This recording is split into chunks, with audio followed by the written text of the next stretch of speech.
Unique file path. यहाँ से unique file path हम कैसे क्रिएट करते हैं, यहाँ पे फाइल पाथ क्रिएट करते वक्त हमने कुछ रूल्स अप्लाई या फॉलो करने होते हैं। फर्स्ट पे कुछ कोड्स हमने यूज़ करने होते हैं, देन प्रोजेक्ट नेम। अब ये कोड्स क्या हैं ये मैं डिटेल में एक्सप्लेन करने वाला हूँ अभी। ये मेरे पास स्टार्टिंग की कॉन्कैटिनेशन पाथ आ गया। इसके बाद अगर इमेजेस होगी तो मैं यहाँ पे इमेजेस का फोल्डर क्रिएट करूँगा, फाइल्स होंगी पीडीएफ्स होंगी तो पीडीएफ्स का फोल्डर, एक्सेल होगी तो एक्सेल का फोल्डर। इसके बाद मैं अपने इस फाइल नेम को यूनिक कैसे बना सकता हूँ, हम इसके अंदर कोई भी एक रैंडम नंबर जनरेट करवा लें, 6 करैक्टर का, 8 करैक्टर का, 12 करैक्टर का, या बेस्ट वे होता है हम डेट टाइम को यूज़ कर लें। हम हर एप्लीकेशन में डेट टाइम को ही प्रेफर करते हैं। क्यों? क्योंकि हमें पता हो कि ये फाइल किस वक्त अपलोड की गई, किस टाइम पे, किस डे पे। अगर हमने इन फ्यूचर 2 मंथ के बाद प्रीवियस 1-2 मंथ की फाइल्स निकालनी है तो हम इस डेट से चेक कर सकते हैं कि उस डेट की क्या क्या फाइल्स थी। अगर मुझे लास्ट दिसंबर की कोई फाइल देखनी है तो मैं यहाँ से इस डेट से आसानी से गेट कर सकता हूँ। इस दिसंबर की जितनी भी फाइल्स होंगी मैं उन्हें गेट कर लूँगा, राइट। अब यहाँ पे ये 2 और 1 क्या है, इसको एक्सप्लेन करने से पहले मैं इस हायरार्की को एक्सप्लेन कर देता हूँ। हमारे बिजनेस एप्लीकेशंस के अंदर हर एक बिजनेस की मल्टीपल ऑर्गेनाइजेशंस होती हैं, या मैं कहूँ मल्टीपल ब्रांचेस होती हैं, मल्टीपल आउटलेट्स होती हैं। फॉर एग्जांपल मैं कंस्ट्रक्शन एप्लीकेशन की बात कर लूँ, मैं स्कूल मैनेजमेंट एप्लीकेशन की बात कर लूँ, मैं हॉस्पिटल की बात कर लूँ, लाइब्रेरी की बात कर लूँ, किसी यूनिवर्सिटी की बात कर लूँ, किसी भी प्रोजेक्ट को हम देख लें। लेट्स से हम हॉस्पिटल की एग्जांपल ले लें, स्कूल की एग्जांपल ले लें। मेरे पास एक स्कूल का प्रोजेक्ट है, उस स्कूल की मल्टीपल ब्रांचेस हैं, branch number 1, branch number 2, branch number 3। अब हर ब्रांच की अपनी फाइल्स होंगी, हर ब्रांच के अपने इमेजेस, यूजर्स अलग होंगे। इस ब्रांच के जितने भी ट्रेनर्स होंगे, इंस्ट्रक्टर्स होंगे, स्टूडेंट्स होंगे, उनके इमेजेस अलग होंगे। इस ब्रांच के अलग इमेजेस होंगे, इस ब्रांच के अलग होंगे। इसी तरह इस ब्रांच की पीडीएफ्स, पे स्लिप्स जितनी हो, इनरोलमेंट स्लिप्स जितनी हो, जितनी भी पीडीएफ्स होंगी वो अलग होंगी, एक्सेल अलग होंगी। इसी तरह सेकंड ब्रांच की भी इमेजेस, पीडीएफ्स, एक्सेल अलग होंगी। थर्ड ब्रांच की भी। अगर हम हॉस्पिटल पे आ जाएं, एक हॉस्पिटल की मल्टीपल ब्रांचेस या मल्टीपल लाइब्रेरीज हैं, हर लाइब्रेरी का अपना अपना बाइनरी डाटा होगा।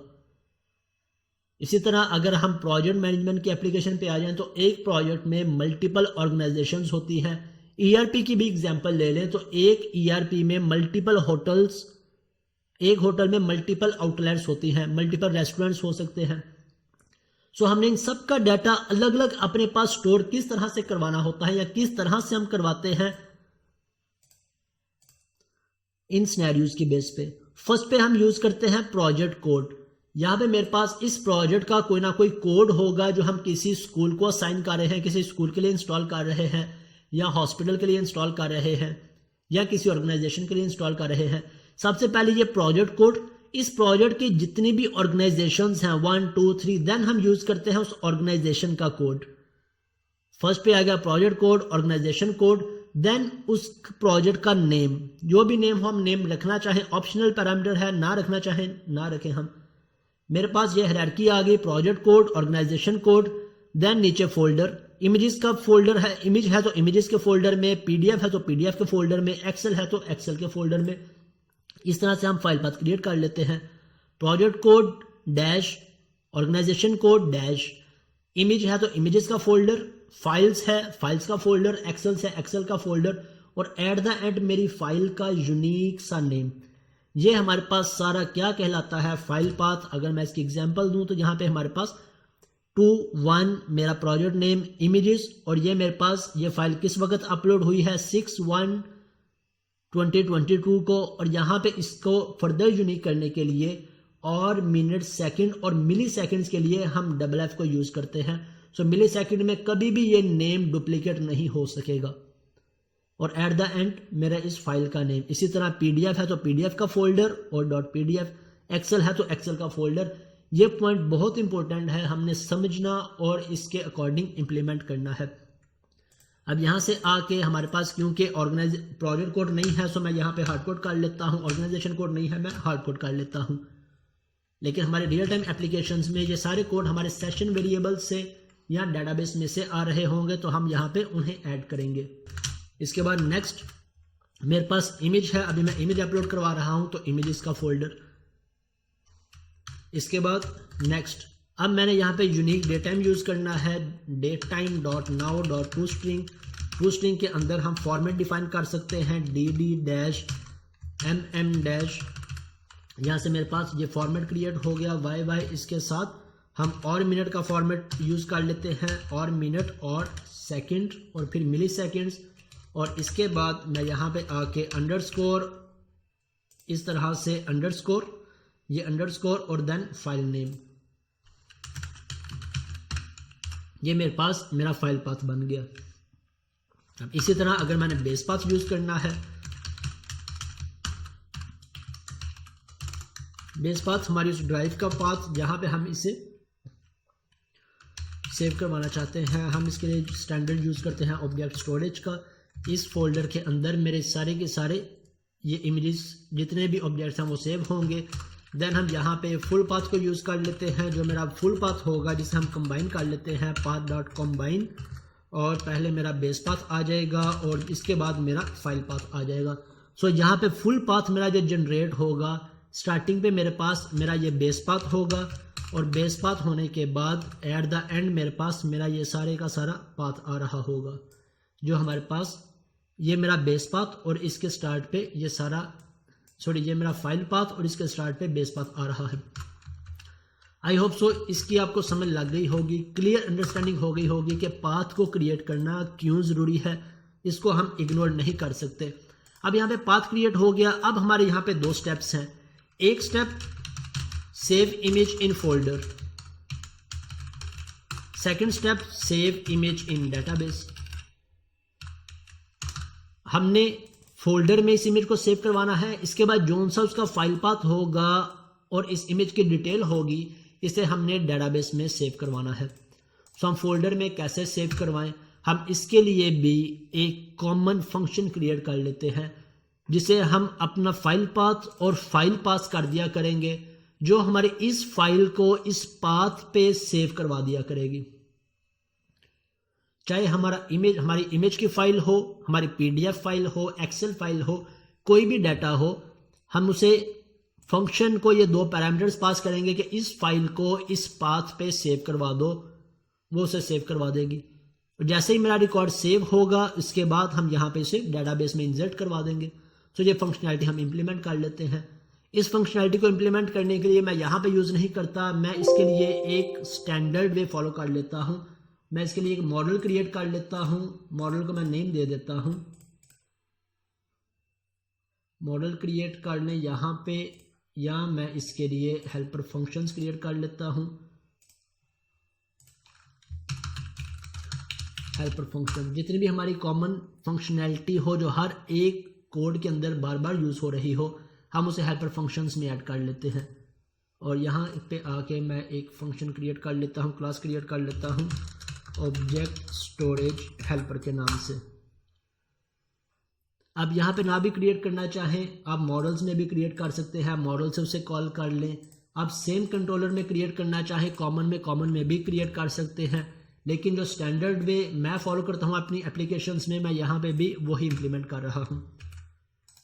अब हेल्पर फंक्शन के अंदर हमारे ऑब्जेक्ट स्टोरेज के फंक्शन आ जाएंगे, हमारे एक्सेल अपलोड डाउनलोड के फंक्शन आ जाएंगे, हमारे QR कोड के फंक्शन आ जाएंगे, रिपोर्टिंग से रिलेटेड फंक्शनैलिटी यहाँ पे हम इंप्लीमेंट कर सकते हैं। अब इसके अंदर मुझे दो फंक्शंस चाहिए, एक सेव का और एक गेट का। सेव जिसे मैं पास करूँ डाटा मेरा सेव करवा दे, और गेट का जब भी मैं उसमें से डाटा गेट करना चाहूँ, उसे पाथ सेंड करूँ और मुझे इस पाथ में से डाटा या इमेज रिटर्न करवा दे। सो सेव के लिए हम स्टैंडर्ड टर्म यूज़ करते हैं पुट की, और गेट के लिए हम गेट को ही यूज़ कर लेते हैं।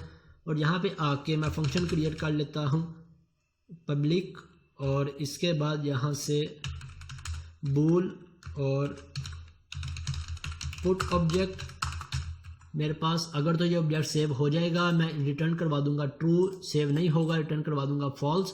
अब यहाँ पे मेरे पास क्या मैंने पास करवाना है, एक फाइल पाथ और इसके बाद सेकंड फाइल। अब इस फाइल की डाटा टाइप क्या होगी, हमारे पास ASP.NET फ्रेमवर्क 4.5 to 7 तक हम यूज़ करते थे फॉर्म को। यहाँ पे हम यूज़ करेंगे फॉर्म। फाइल की हमारे पास क्लास है जिसके अंदर हम अपने फॉर्म्स को, अपनी फाइल्स को एक जगह से, एक कंट्रोलर से या एक क्लास से दूसरे क्लास में ट्रांसफ़र करते हैं। मेरे पास फाइल आ गई और फाइल पाथ आ गया। अब ये फाइल पाथ हमने बेस फाइल पाथ पास नहीं किया, मैंने यहाँ से पास किया है अपना कॉमन। सो इस बेस पाथ को मैं यहाँ से कट करता हूँ और यहाँ पे आके डिफाइन करवा देता हूँ। और ये मेरे पास फाइल पाथ और इस पाथ का मैं रेफरेंस ऐड कर लेता हूँ। कंट्रोल डॉट प्रेस किया, मेरे पास रेफरेंस ऐड हो गया। अब ये बात भी आपने याद रखनी है कि हम कभी भी इस पाथ को हार्डकोड नहीं करते। क्यों हार्डकोड नहीं करते? अगर यूज़र ने डाटा सी ड्राइव की बजाय ई ड्राइव में ट्रांसफ़र करना है या डी में या ई में करना है तो मुझे हर दफ़ा आके अपने इस कोड को चेंज करना पड़ेगा। इसकी बजाय हम जितनी भी कॉमन वेरिएबल्स हों, कॉमन कीवर्ड्स हों या कनेक्शन स्ट्रिंग हो, हम डिफाइन करते हैं ऐप सेटिंग्स में और यहाँ से इसे रीड करवा लेते हैं। और यहाँ इसको एडिट करने के लिए मुझे कोड को ओपन करने की ज़रूरत नहीं पड़ेगी, मैं इस फाइल को आसानी से ओपन कर सकता हूँ। कोड को ओपन किए बगैर हम इस फाइल को ओपन करके, जिसे हम कॉन्फ़िगरेशन फाइल का नाम देते हैं, तो इसमें से मैं इस पैरामीटर को चेंज कर दिया करूँगा जब भी हमारी रिक्वायरमेंट होगी। ओके, ये हम नेक्स्ट इन पॉइंट्स को देखेंगे डिटेल के अंदर बाद में। अभी हम अपनी बेस फंक्शनैलिटी इंप्लीमेंट कर लें। मेरे पास फुल पाथ आ गया। अब फुल पाथ के बाद मैंने चेक करना है कि इस पाथ पे कोई डायरेक्टरी, कोई फोल्डर एग्जिस्ट करता है या नहीं करता। देन इसे सेव करवा दो। सो मैं यहाँ से अपने इस कोड को कॉपी कर लेता हूँ पुट ऑब्जेक्ट के, और इसकी बजाय यहाँ पे इसे पेस्ट करवा दिया। फिल वक्त मैं इसे स्टैटिक को रिमूव कर देता हूँ। पुट ऑब्जेक्ट फाइल मेरे पास आ गई और इसके बाद एक वेरिएबल क्रिएट कर लिया इस इमेज अपलोड। अगर ये अपलोड हो जाएगा तो मैं यहाँ से रिटर्न करवा दूंगा ट्रू, अदरवाइज फॉल्स रिटर्न हो जाएगी। यहाँ पे मेरे पास बेस पाथ, देन मेरे पास फुल पाथ। अब यहाँ से इसका जोन सा भी फोल्डर होगा, मैंने फोल्डर चेक करना है कौन सा फोल्डर है जो हमें एग्जैक्ट ये वाला फोल्डर प्रोवाइड करेगा जो हमने क्रिएट किया है। अब हम चेक कर लेंगे कि क्या मेरा ये पाथ ऑलरेडी एग्जिस्ट है या नहीं। यहाँ पे अगर मैं देखूँ तो मेरे पास ऑलरेडी एग्जिस्ट है। अगर ऑलरेडी एग्जिस्ट है तो हम इसे दोबारा से क्रिएट नहीं करेंगे। अगर मैं यहाँ से रिमूव कर देता हूँ, अब जब रन करूँगा तो मेरा ये पाथ एग्जिस्ट नहीं है, तो ये मेरे पास इस पाथ को क्रिएट कर देगा, ये कंप्लीट फोल्डर क्रिएट कर देगा। अब इस फोल्डर के अंदर हम चेक कर लेंगे कि क्या मेरी ये फाइल जो हम सेंड कर रहे हैं ये एग्जिस्ट करती है या नहीं। अगर एग्जिस्ट नहीं करती तो हम इसे क्रिएट कर देंगे, अगर एग्जिस्ट करती है तो हम रिटर्न फॉल्स करवा देंगे। लेकिन कभी भी ऐसा नहीं होगा कि सेम नेम की फाइल मेरे पास एग्जिस्ट कर रही हो। तो यहाँ से मेरे पास ये फंक्शनैलिटी इंप्लीमेंट होगी, यहाँ से ये फाइल स्ट्रीम ओपन होगी, फाइल स्ट्रीम को हम रीड करेंगे। ये कोड अगर आप समझना चाहें आप इस पर टाइम स्पेंड करके गूगल पे सर्च कर सकते हैं, लेकिन ये कॉमन फंक्शनैलिटी है। हम इस कोड को आप समझ भी ले, मोस्टली हमारा यूज़ नहीं हो रहा होता। तो जोन सा कोड हम कभी कभी यूज़ कर रहे हों, हम उसे अपने पास किसी जगह पे सेव करवा लेते हैं ताकि उस पर ज़्यादा टाइम स्पेंड ना करें। अब यहाँ से मेरे पास एक एरर आ रहा है, मैंने एक और फंक्शन को यूज़ करना है जो कन्वर्ट करेगा बाइट्स में।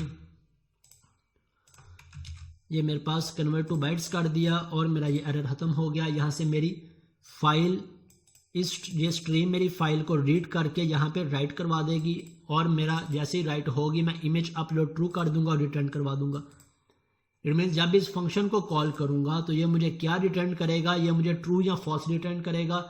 अगर इमेज अपलोड हो चुका है तो ट्रू, अगर इमेज अपलोड नहीं हुआ तब ये मुझे फॉल्स रिटर्न करवा देगा। मैं इसे कॉल कर लेता हूँ। यहाँ पे मैं एक इस इमेज अपलोड या इस इमेज सेव की बजाय अपलोड ही कर लेते हैं, इज इक्वल टू। अब मैंने इसे कॉल करना है ऑब्जेक्ट स्टोरेज हेल्पर को, तो मुझे इसका ऑब्जेक्ट क्रिएट करना पड़ेगा। मैं यहाँ पे ऑब्जेक्ट क्रिएट कर लूँ, या जितनी हमारी कॉमन फंक्शनैलिटी होती है, कॉमन क्लासेस, जहाँ मैं कहूँ कि हेल्पर क्लासेस होती है, हम उन्हें स्टैटिक डिक्लेयर कर देते हैं जो कि हर एक कंट्रोलर में शेयर्ड होती हैं।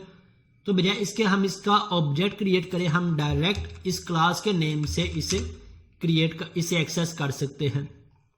जैसे ही मैंने क्लास को स्टैटिक डिक्लेयर किया तो मुझे इसके हर एक फंक्शन को भी स्टैटिक डिक्लेयर करना पड़ेगा, अदरवाइज मेरे पास एरर आ जाएगा।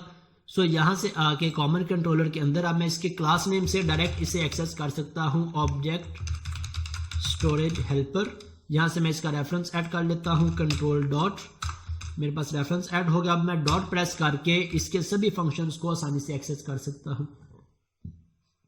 मेरे पास पुट ऑब्जेक्ट का फंक्शन है, मेरे पास कन्वर्ट टू बाइट्स का फंक्शन क्यों नहीं आया, क्योंकि ये प्राइवेट फंक्शन है।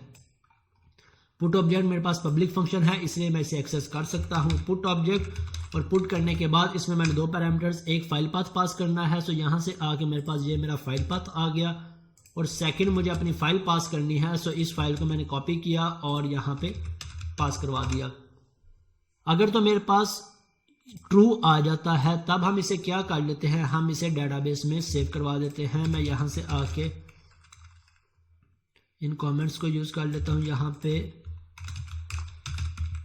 अगर तो इमेज अपलोड हो गया है तब क्या करो, सेव इन डेटाबेस, डेटाबेस में इसे सेव करवा दो। लेट्स से मैं ब्रेक पॉइंट लगा के इसे चेक करते हैं अब कि क्या हमारी ये फंक्शनैलिटी एज एक्सपेक्टेड वर्क कर रही है।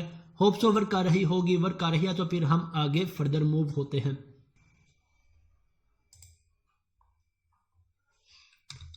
इसे मैं यहाँ से रिमूव कर देता हूँ ब्रेक पॉइंट को। यहाँ से आके मैं फाइल अपलोड करता हूँ। लेट्स से मेरे पास अगर कोई और फाइल है, इस फाइल को मैं अपलोड करता हूँ। अब ओपन पे क्लिक किया, मेरा ब्रेक पॉइंट हिट हो गया F10 और मेरे पास नेम आ गया इसका। देन एक्सटेंशन में मेरे पास .jpg एक्सटेंशन आ गई, वैलिड एक्सटेंशंस, और यहाँ से मेरे पास इस इमेज ट्रू है क्योंकि यहाँ पे ये कंडीशन मेरे पास फॉल्स हो गई कि ये एक्सटेंशन इसमें एग्जिस्ट नहीं करती। सो अगर ये कंडीशन ट्रू होती तो मेरे पास इस इमेज वैलिड फॉल्स हो जाता। तो अब मेरा ट्रू है, इट मीन्स जेपीजी इसमें एग्जिस्ट करता है। देन फर्दर F10, अब मेरे पास ये पाथ बन गया, मेरा फाइल पाथ। अब हम इस फंक्शन में चले जाते हैं F11 और यहाँ पे मेरे पास मेरा फुल पाथ आ गया C- ऑब्जेक्ट स्टोरेज, और इसके बाद ये सारा मेरा बेस पाथ कॉन्कैटिनेट हो गया और यहाँ पे मेरे पास डेट टाइम यूनिक आ गया और एट द एंड मेरी फाइल का जो भी नेम था वो नेम आ गया।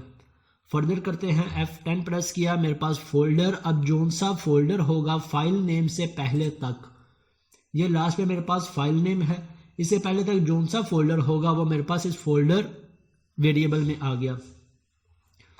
नेक्स्ट मेरे पास यहाँ से मैंने डिलीट कर दिया था, अब मेरे पास एग्जिस्ट नहीं करता और इसने मेरे पास क्रिएट कर दिया। अगर मैं यहाँ पे जाता हूँ तो ये मेरे पास फोल्डर क्रिएट हो गया, कहाँ तक, इमेजेस तक के ये फोल्डर्स क्रिएट हो गए। अब फर्दर फाइल एग्जिस्ट नहीं करती। नेक्स्ट मेरे पास स्ट्रीम ओपन हुई, स्ट्रीम ने यहाँ पे ऑब्जेक्ट राइट किया, राइट करने के बाद ये मेरे पास राइट हो गया ऑब्जेक्ट। मैं इसे रिफ्रेश करूं, मेरे पास ये ऑब्जेक्ट राइट हो चुका है और इसके साथ ही इमेज अपलोड ट्रू हो गया। मैं F10 की प्रेस करके नेक्स्ट चला जाता हूं और ये मेरे पास ट्रू हो गया। मेरी फाइल मेरे सर्वर पे सेव हो गई। अब नेक्स्ट हमने क्या करना है, इसे डेटाबेस के अंदर अपलोड करना है। सो डेटाबेस में अपलोड करने के लिए हम इमेज का मॉडल क्रिएट कर लेते हैं, मॉडल कॉल कर लेते हैं इमेजेस।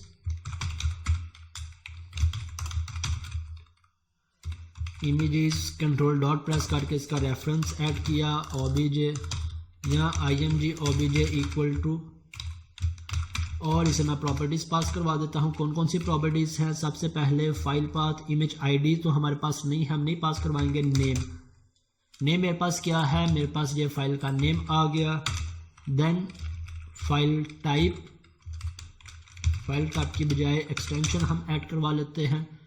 एक्सटेंशन क्या आ रही है मेरे पास, और इसके बाद नेक्स्ट हम यूज़ कर लेते हैं साइज़ के लिए भी हम यहाँ पे यूज़ कर लेते हैं file size equal to file dot, यहाँ पे मेरे पास लेंथ की प्रॉपर्टी है जिसमें हमारे पास साइज आ रहा होगा केबीज में, तो यहाँ से मैं इसे फाइल साइज पास करवा देता हूँ। देन फाइल पाथ, ये मेरे पास फाइल का पाथ आ रहा है। ये बात याद रखिएगा, हम फाइल पाथ सेव करवाते हैं, हम फुल पाथ सेव नहीं करवाते डेटाबेस के अंदर। क्यों? क्योंकि ये बेस पाथ हमारा किसी भी वक्त चेंज हो सकता है। अगर तो मेरा यूज़र इस बेस पाथ को चेंज करता है तो हमें अपने डेटाबेस में हर एक इमेज के पाथ को चेंज करना पड़ेगा। लेकिन अगर हम बेस पाथ को चेंज नहीं करवाएंगे तो यूज़र जहाँ से C ड्राइव को चूज़ करे, D को चूज़ करे, E को चूज़ करे, इन फोल्डर्स को चूज़ करे, तो सिर्फ हमारा बेस पाथ चेंज होगा, ना कि हमारा फाइल का पूरा पाथ। इसलिए हम डेटाबेस में फाइल पाथ सेव करवाते हैं। फाइल पाथ और इसके अलावा और कोई एट्रीब्यूट रह गया हो, फाइल टाइप। अब मेरे पास फाइल टाइप इमेज है, सो मैं यहाँ पे आके इमेज को यूज़ कर लेता हूँ। ओके, मेरा ऑब्जेक्ट आ गया और इसके बाद मैं इसे डेटाबेस में सेव करवा लेता हूँ। कॉन्टेक्स्ट डॉट यहाँ से कॉन्टेक्स्ट हमने ऑब्जेक्ट क्रिएट नहीं किया। मैं आ जाता हूँ ऐप यूज़र में और यहाँ से कॉन्टेक्स्ट का ऑब्जेक्ट कॉपी कर लेता हूँ और इसका रेफरेंस ऐड किया। इस सेक्शन को मैं रिमूव कर देता हूँ, इंडेक्स जो हमारा यूज़ नहीं होगा। और इसके बाद यहाँ से context dot images dot add, और ये मैं एक इमेज ऐड करवा लेता हूँ इसमें। और इसके बाद कॉन्टेक्स्ट डॉट सेव चेंजेस। अब डेटाबेस में सेव होगा। सेव करने के बाद हमें यहाँ से रिटर्न क्या चाहिए, ये मेरी एक एजेक्स रिक्वेस्ट सेंड हुई है जिसके अकॉर्डिंग मैंने डाटा सेव करवा दिया। अब यहाँ पे हमारी क्या रिक्वायरमेंट है कि मेरे पास जोन सा भी इमेज सेव होगा। सेव होने के बाद मुझे उसकी आईडी चाहिए, जो आईडी मैं यहाँ पे किसी भी फील्ड में ऐड करवा दूं, ताकि जब यूजर सबमिट पे क्लिक करेगा तो अब मैं इस इमेज की आईडी को यूजर के इस टेबल में पास करवा दूंगा। राइट, तो यहाँ से मुझे आईडी चाहिए। मैं आईडी कैसे गेट कर सकता हूँ? आईडी गेट करने के लिए हम चाहे कॉम्प्लेक्स लॉजिक को यूज कर लें, या हम इस कॉन्सेप्ट को समझ लें कि एंट्री फ्रेमवर्क कोई भी ऑब्जेक्ट सेव करने के बाद इसे ऑटोमेटिकली प्राइमरी की असाइन कर देता है। इट मीन्स मैं जैसे ही यहाँ पे लिखूंगा int image ID equal to image OBJ dot image ID, तो मेरे पास इसकी इमेज आईडी आ जाएगी। क्यों आ जाएगी? क्योंकि ये ऑब्जेक्ट जब हमने पास किया अपनी एंट्री फ्रेमवर्क की इस स्टेटमेंट्स को, तो इस ऑब्जेक्ट को सेव करने के बाद ऑटोमेटिकली इसकी प्राइमरी की असाइन कर देगा। सो वो हम यहाँ पे गेट कर लेंगे और इसे हम बैकएंड पे रिटर्न कैसे करवा सकते हैं वो भी हम देख लेते हैं। अब यहाँ तक देख लें क्या मेरा इमेज सेव भी हो रहा है या नहीं।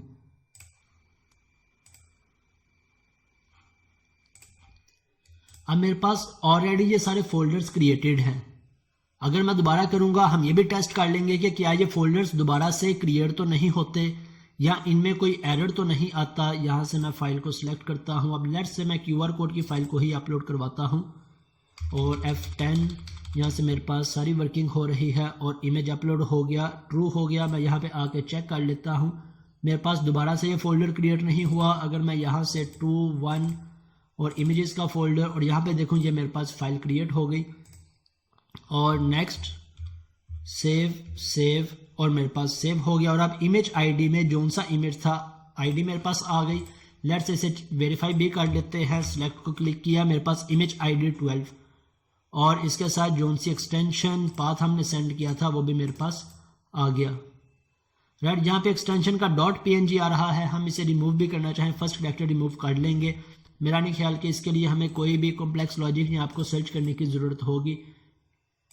अब फर्दर आ जाते हैं, इसे हमने रिटर्न कैसे करना है। मैं इस इमेज आईडी को रिटर्न करवाना चाहता हूँ। कहाँ पे? ये मेरी एक एजेक्स रिक्वेस्ट है। सो यहाँ से मैं इसे जेसन रिजल्ट में रिस्पॉन्स रिटर्न कर देता हूँ और यहाँ से भी रिटर्न जेसन, और जेसन के अंदर मैंने ये इमेज आईडी रिटर्न करनी है। सो यहाँ से आके मैं इस इमेज आईडी को ग्लोबली डिक्लेयर कर लेता हूँ।